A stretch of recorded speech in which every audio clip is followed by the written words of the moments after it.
స్వచ్ఛమైన నాణ్యమైన గౌదర్పార్ పూజా ఉత్పత్తులు www.gaudarpar.com ద్వారా ఆన్లైన్ లో ఆర్డర్ చేయండి. మీ ఇంటిని దేవాలయంగా మార్చుకోండి. నమస్కారం, వెల్కమ్ టు సుమన్ టీవీ. నేను గీతాంజలి.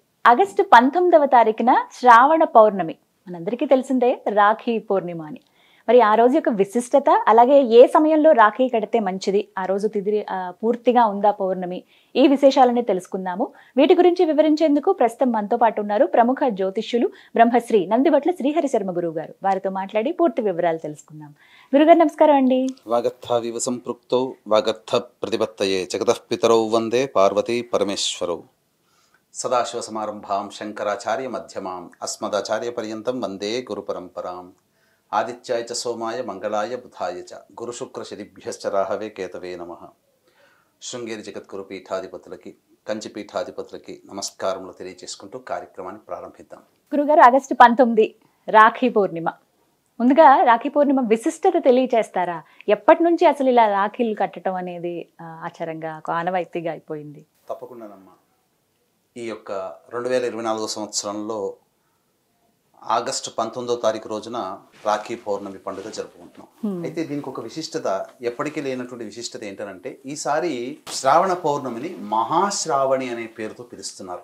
ఎందుకనండి? ఎందుకనంటేనమ్మా, మనకు సాధారణంగా పౌర్ణమి చంద్రుడికి సంబంధించింది కదా. శ్రవణ నక్షత్రం ఉండాలి ఆ రోజున. కొన్ని సందర్భాల్లో శ్రవణ నక్షత్రం ఉండదు. కానీ ఈసారి శ్రావణ పౌర్ణమికి శ్రవణ నక్షత్రం ఉంది. అందున చంద్రుని వారమైనటువంటి సోమవారం రోజున కలిసి వచ్చింది. సోమవారము చంద్రునికి సంబంధించింది, పౌర్ణమి చంద్రునికి సంబంధించింది. శ్రవణ నక్షత్రానికి అధిపతి కూడా చంద్రుడే.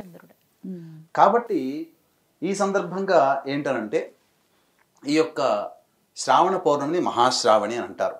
అయితే శ్రావణి పౌర్ణమి అనగానే చాలా మందికి అందరికి గుర్తుకొచ్చేది రాఖీ పౌర్ణమి అని అంటారు.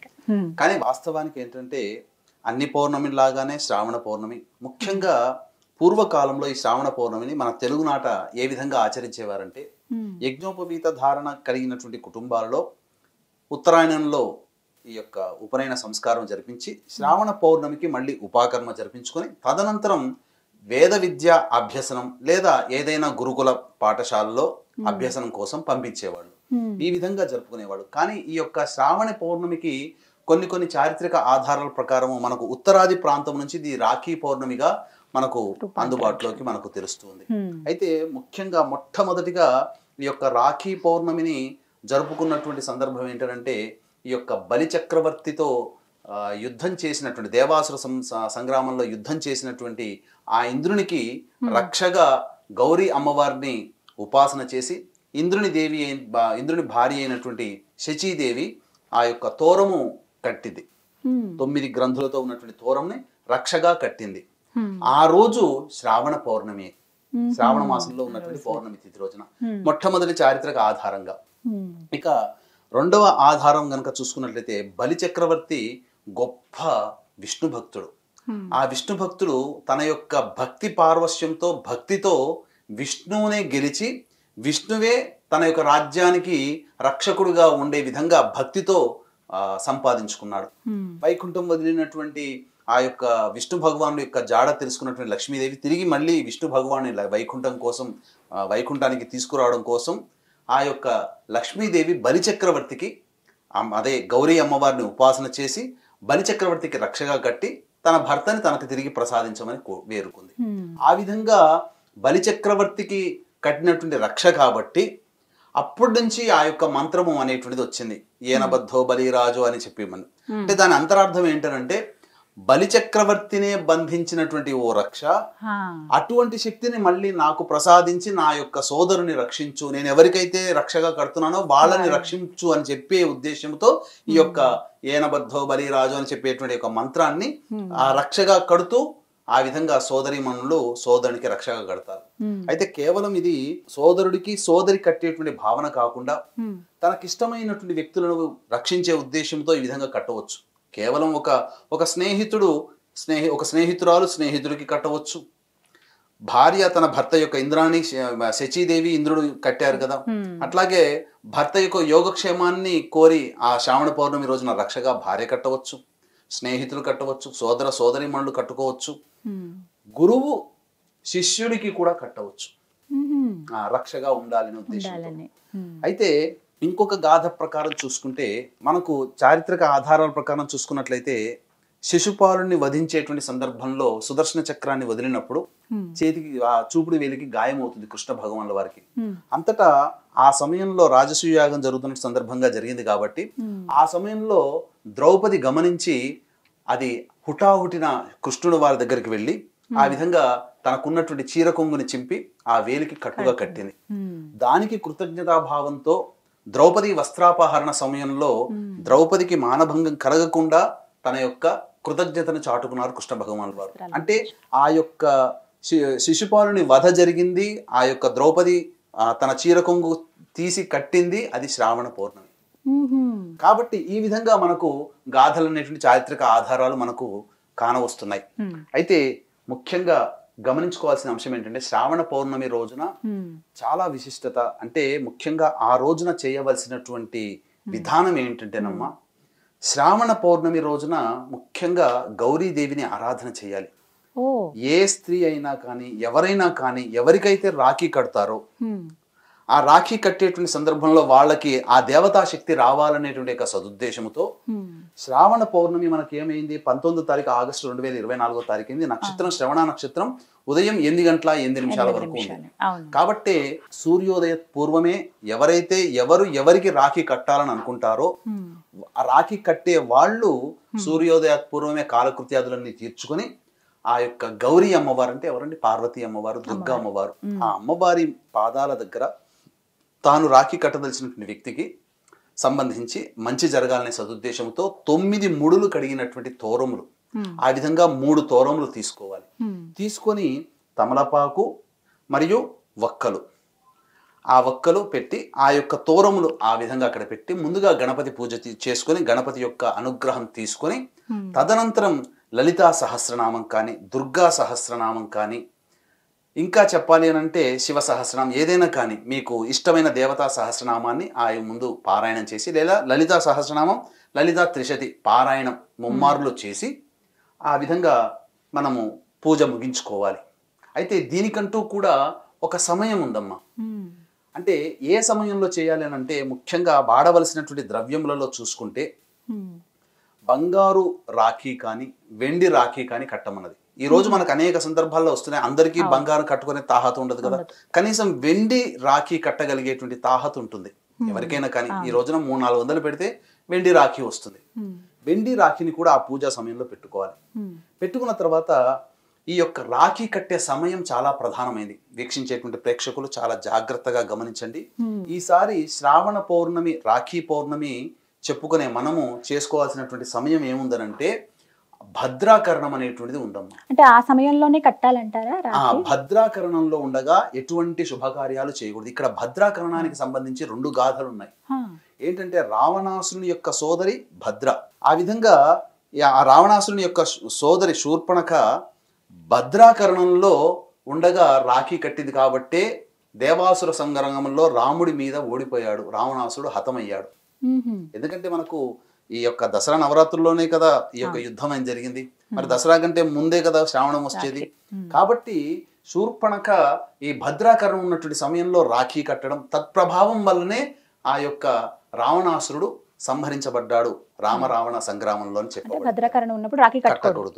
ఇంకొక విధంగా చెప్పాలి అని అంటే ఈ యొక్క భద్రాకరణం అనేటువంటిది శని యొక్క సోదరి, సూర్యుని యొక్క కుమారి. అంటే ఆ యొక్క భద్రకు ఉన్నటువంటి యొక్క వరప్రభావం వల్ల తాను ముల్లోకాలలో స్వేచ్ఛగా విహరించగలిగే శక్తి ఉంటుంది. అయితే ఏ సమయంలో ఎప్పుడు ఎక్కడ ఉంటుందో తెలియదు, కానీ ఎక్కడ ఉంటుందో ఆ యొక్క స్థలము కానీ ఆ సమయం కానీ చాలా దుష్ప్రభావాలు ఉంటాయి. కాబట్టి ప్రజలందరూ కూడా పీడింపబడతారని చెప్పి బ్రహ్మ ఒక సమయాన్ని కేటాయించాడు. నువ్వు ఈ సమయంలో భూలోకంలో ఉండు అని చెప్పి కరణంలో చోటిచ్చాడు. ఆ విధంగా భద్రాకరణం ఉన్నప్పుడు ఎవరైతే శుభకార్యాలు చేస్తారో ఆ శుభకార్యాలన్నీ కూడాను నిష్ఫలమైపోతాయి. మరి శ్రావణ పౌర్ణమి రోజున శుభకార్యం అంటే ఏంటి? సోదరుడికి సోదరి మంచి చక్కగా జీవితాంతం అండగా ఉండాలనే ఉద్దేశంతో సోదరి కడుతుంది. అట్లాగే సోదరుడి యొక్క యోగక్షేమం కూడా దీంట్లో ఆధారపడి ఉంటుంది. కాబట్టి భద్రాకరణం ఉన్నటువంటి సమయంలో ఈ యొక్క రాఖీ కట్టకూడదు. భద్రాకరణం ఎప్పుడుంది? 19వ తారీఖు రాఖీ పౌర్ణమి రోజున మధ్యాహ్నం 1:28 వరకు ఉంది. కాబట్టి ఆ యొక్క 1:28 వరకు కూడా రాఖీ కట్టడానికి అవకాశం లేదు. దుర్ముహూర్తము మధ్యాహ్నం 12:45 నుంచి 1:35 వరకు, తిరిగి మధ్యాహ్నం 3:15 నుంచి 4:05 సాయంత్రం వరకు దుర్ముహూర్తం ఉంది. వర్జ్యం కూడా ఉదయం 11:44 నుంచి మధ్యాహ్నం 1:11 వరకు వర్జ్యం ఉంది. కాబట్టి భద్రాకరణం మధ్యాహ్నం 1:28 వరకు. కాబట్టి ఎటు చూసుకున్నా భద్రాకరణంలో రాఖీ కట్టకూడదు. కాబట్టి 1:28 వరకు పనికిరాదు. ఆ రోజు మధ్యాహ్నం వరకు కూడా పనికిరాదు. ఇక వర్జ్యం దుర్ముహూర్తం లేని సమయంలో మనం చూసుకొని రాఖీ కట్టాలి. అయితే దీనికి ఒక విధానం కూడా ఉందమ్మా. మనకు శాస్త్ర ప్రకారం చెప్పబడి ఉంది ఏంటంటే, మనం ఇంతకుముందు పూజ చేశాం కదా, తమలపాకులు, ఒక్కలు ఇవన్నీ కూడా 2 ఒక్కలు తీసుకొని ఏ వ్యక్తికి అయితే రాఖీ కట్టాలనుకుంటా ఆ వ్యక్తిని ఇంటికి ఆహ్వానం చేయాలి. సోదరుడైనా కానీ, స్నేహితుడైనా కానీ, లేదా భర్త ఎలాగో ఇంట్లోనే ఉంటారు, లేదా ఏ వ్యక్తికైనా కానీ ఇచ్చినప్పుడు చక్కగా వారికి ఇష్టమైనటువంటి వంటకాలు చక్కగా ప్రీతికరముగా చేసి భోజనం అయిన తర్వాత అప్పుడు ఈ సమయంలో రాఖీ కట్టాలమ్మా. ఏ సమయం అని అన్ని మనం అన్ని చూసుకొని మొత్తం మనం ఫిల్టర్ చేసుకుంటే మనకున్నటువంటిది ఏంటంటే, ఆ రోజున చంద్రహోర మధ్యాహ్నం 1:03 నుంచి 2:03 వరకు ఉంది. కాబట్టి 1:25 వరకు ఈ యొక్క భద్రాకరణం ఉంది. కాబట్టి 1:30 నుంచి 2:03 వరకు ఉన్నటువంటి సమయము చంద్రహోర కూడా ఉంటుంది. పైగా శ్రావణ పౌర్ణమి తిథి కూడా ఉంటుంది. కాబట్టి చంద్రహోరలో కనుక కట్టినట్లయితే ఆ వ్యక్తికి శుభం చేకూరుతుంది. మధ్యాహ్నం 1:30 నుంచి 2:03 వరకు. లేదు, గురుహోర మధ్యాహ్నం 3:03 నుంచి 4:03 వరకు ఉంది. కాబట్టి దుర్ముహూర్తం 3:15 ప్రారంభమవుతుంది. కాబట్టి 3:05 నుంచి 3:15 లోపల గురుహోర ఉంటుంది. ఆ సమయానికి చూసుకుంటే కనుక గురుహోర కూడా మంచిదే, శుభప్రదం. అయితే 1:03 నుంచి 2:03 మధ్యకాలంలో 1:30 వరకు భద్రాకరణం ఉంది. కాబట్టి 1:30 నుంచి 2:03 కాలంలో వృశ్చిక లగ్నం ఉంటుంది. లగ్నాన్ని శుభుడైనటువంటి గురువు చూస్తుంటాడు. అలాగే స్థిర లగ్నం కూడా అది. కాబట్టి ఇక ఆ సమయం దాటింది అనంటే 3:05 నుంచి 3:15 మధ్యకాలంలో ఉండే లగ్నము ధనుర్లగ్నం అయింది.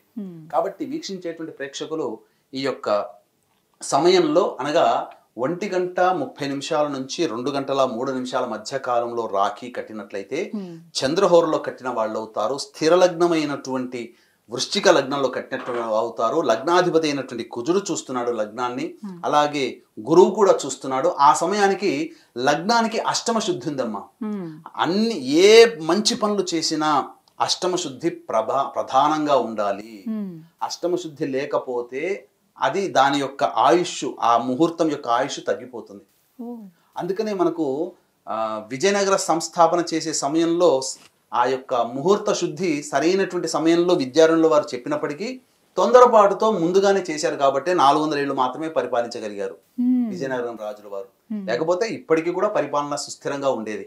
సరే, అది వేరే విషయం, పక్కకు పెట్టండి. ముఖ్యంగా సోదరి తన యొక్క సోదరునికి రాఖీ కట్టాల్సినటువంటి సమయం మాత్రం 1:30 నుంచి 2:03 మధ్య కాలంలో చంద్రహోర ఉంటుంది. పౌర్ణమి తిథి కూడా ఉంటుంది. కాబట్టి చాలా శుభప్రదమని చెప్పవచ్చు. అయితే విధానము ఏ విధంగా చేయాలి అనేటువంటిది మాత్రం తెలుసుకుందామమ్మా. వీక్షించేటువంటి ప్రేక్షకులు గమనించాల్సిన అంశం ఏంటంటే, ఆగస్టు 17వ తారీఖు మరియు ఆగస్టు 31వ తారీఖు 2 రోజులు కూడాను శనిత్రయోదశులు వచ్చాయి. కాబట్టి వృషభ మిథున కర్కాటక సింహతుల వృశ్చిక మకర కుంభమీన రాశుల్లో జన్మించిన వారికి శనిదోష పరిహారార్థమై శనీశ్వర హోమము, అఘోర పాశుపత మంత్ర హోమము, అలాగే విద్య, వివాహ, ఉద్యోగ, దాంపత్య, అనారోగ్య సమస్యల నివారణకి 18 రకాల హోమాది కార్యక్రమాలు కేవలం 1500 రూపాయల రుసుముకి చేయించడం జరుగుతుంది. అలాగే ఒక్కొక్క క్షేత్రంలో ప్రతి నెల మీ కుటుంబ సభ్యుల గోతనామాలతో సంవత్సరం పొడుగుతా కూడా మీరు గోతనామాలు నమోదు చేసుకోవచ్చు. అవకాశం ఉన్న వాళ్ళు కార్యక్రమ తదనంతరం కాంటాక్ట్ చేసి పూర్తి వివరాలు తెలుసుకోండి.